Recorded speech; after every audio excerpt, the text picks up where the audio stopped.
Action! Bonjour à tous, donc je vous retrouve pour une nouvelle séance, la séance du jeudi, d'accord? Donc sur cette séance, vous allez voir, on a pas mal de petits blocs, donc je vous rappelle qu'il est important de pouvoir choisir, d'accord? Donc là, je vous vois tous motivés, donc ça c'est super, mais ce que j'aimerais, c'est que on puisse garder aussi de l'énergie et ne pas trop faire, d'accord? Donc il y a des personnes qui s'entraînent 2-3 fois par semaine, bah, gardez ce principe, d'accord? J'ai eu encore un message ce matin d'une personne qui me disait, bah, en fait, je garde mes habitudes, je m'inscris sur le créneau de 9 heures, en gros, dans sa tête, et je fais le cours à 9 heures. Donc ça, c'est vraiment bien et je vous félicite. Je continue à faire en sorte de vous suivre au maximum. Donc envoyez-moi des vidéos, je peux vous corriger, je peux vous donner des petits conseils. Voilà, ça c'est vraiment mon job. Et en tout cas, je prends du temps pour ça, donc n'hésitez surtout pas. Sur la séance, donc le bloc 1, c'est du pull and push. D'accord? Donc 20 secondes de travail, 10 secondes de pause. La plupart, vous commencez à beaucoup connaître. D'accord? L'objectif, position de pompe, on va avoir nos coudes à 90 degrés.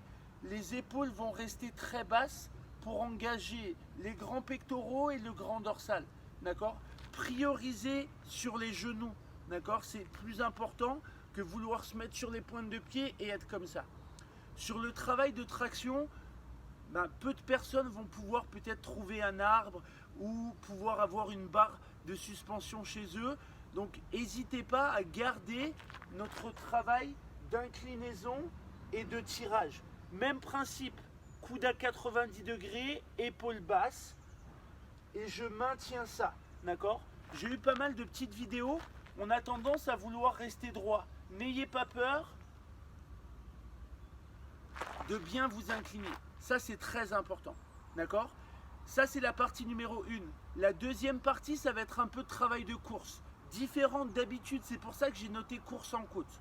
La première des intensités, ça serait même pas de faire de la course en côte, ça serait de faire de la course, très simplement sur une distance qui vous permet de faire entre 10 et 15 secondes sur une accélération progressive. D'accord? Donc, ça, c'est l'intensité 1. La deuxième intensité, ça serait d'avoir la capacité de trouver une petite côte, peut-être pas bien loin de chez vous. On essaie de respecter quand même le confinement et faire en sorte de pouvoir avoir une accélération. Une fois que vous avez terminé ça, vous récupérez entre 1 à 2 minutes. Donc ça doit être important de récupérer 1 à 2 minutes. Si vous le faites parce que c'est juste noté sur le tableau, ça va ne servir à rien. Donc faites en sorte de pouvoir, en gros, créer une intensité pour avoir de la récup. Ça, c'est sur 10 séries.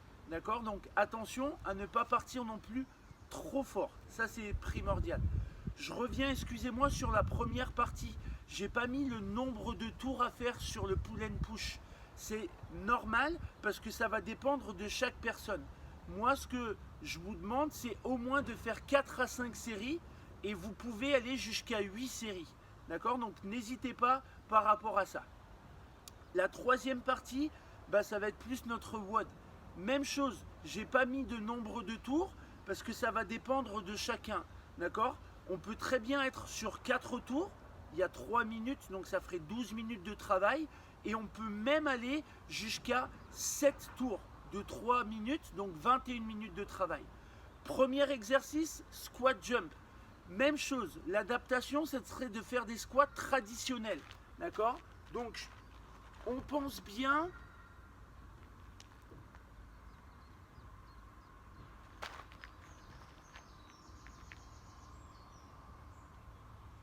Ça, c'est mon squat traditionnel. Donc, on pense bien en fait de ne pas lâcher le tronc ou ne pas descendre trop bas pour ne pas s'écraser. D'accord? Ça, c'est la condition sine qua non. Deuxième possibilité, ça serait d'amener un petit jump. Donc, sur le jump, il faut vous assurer que votre tronc et vos genoux restent stables.